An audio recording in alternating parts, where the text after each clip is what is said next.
നമുക്ക് ഒരു ഈസി ആയിട്ട് ഒരു നോട്ട്ബുക്ക് ഉണ്ടാക്കിയിട്ടെടുക്കാം. അതിനിപ്പോ ഗമ്മോ നൂലോ ഒന്നും വേണ്ട.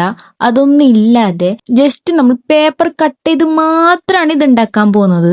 ഞാനിപ്പോ ഇത് ഉണ്ടാക്കാൻ വെറും 10 ഷീറ്റ് പേപ്പറാണ് എടുത്തിട്ടുള്ളത്. അപ്പൊ 5 ഷീറ്റ് വീതം ഞാൻ മാറ്റി മാറ്റി വെച്ചിട്ടുണ്ട്.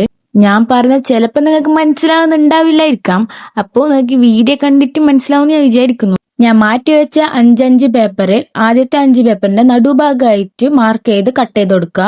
അടുത്ത പേപ്പറിന്റെ നടുഭാഗം വിട്ട് 2 സൈഡ് ഭാഗവും കട്ട് ചെയ്ത് കൊടുക്കുക. ശേഷം അത് മടക്കി മറ്റതിന്റെ നടുവിലായിട്ട് ഇട്ട് കൊടുത്തതിന് ശേഷം സിമ്പിൾ ആയിട്ടുള്ള ഒരു നോട്ട്ബുക്ക് നമുക്ക് സെറ്റ് ചെയ്ത് കിട്ടും. അതുപോലെ തന്നെ ഇതിന്റെ ഫൈനൽ ലുക്ക് കണ്ടപ്പോൾ തന്നെ നിങ്ങൾക്ക് മനസ്സിലായിട്ടുണ്ട് ഇത്ര സിമ്പിളാണ് ഇത് ചെയ്യാനെന്ന്. അപ്പൊ നിങ്ങൾ എന്തായാലും ചെയ്ത് നോക്കാം. അതുപോലെ നിങ്ങൾക്ക് ഇതിന്റെ ഫ്രണ്ട് ഭാഗം നല്ല സ്റ്റിക്കറൊക്കെ ഒട്ടിച്ച് സെറ്റ് ചെയ്തെടുക്കാം. ഞാനിപ്പോ ജസ്റ്റ് കളറൊക്കെ കൊടുത്ത് തട്ടിക്കൂട്ടിട്ടാണ് സെറ്റ് ചെയ്തെടുത്തത്. അപ്പൊ ഇതിന്റെ ഫൈനൽ ലുക്ക് ഇഷ്ടപ്പെട്ട എന്തായാലും ലൈക്കും സബ്സ്ക്രൈബും ഒന്നും മറക്കണ്ട. അപ്പൊ അടുത്ത വീഡിയോയിൽ കാണാവേ.